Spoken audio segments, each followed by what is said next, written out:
మీ యొక్క ఈ లోకములో ఏదైతే కలిగి ఉన్నారో, ఆస్తులు కావచ్చు, అంతస్తులు కావచ్చు, పేరు ప్రతిష్టలు ఏం కలిగి ఉన్నా వాటన్నిటికన్నే పరలోక రాజ్యమే అమూల్యమైనది, పరలోక రాజ్యమే విలువైనదని ప్రభు చెప్తున్నాడు.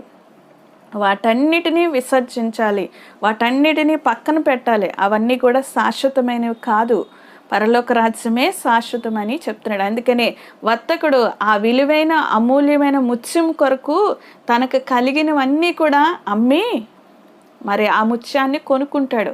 అంటే మీకున్న కలిగినది ఏదుందో, మీ ఆస్తి అంతస్తు, మీకున్న టాలెంట్స్లు, మీకున్న పేరు ప్రతిష్టలు అన్నీ కూడా పక్కన పెట్టండి. అవన్నీ కూడా పక్కన పెట్టండి. అవన్నీ కూడా పరలోక రాజ్యంలోకి తీసుకొని వెళ్ళలేవు, తీసుకొని రాలేవు. కాబట్టి మీకున్నవన్నీ కూడా అమ్మేయండి. అంటే ఎవరికి అమ్మేయమంటే లోకపరంగా నేను చెప్పట్లేదు, వదులుకోండి. లోక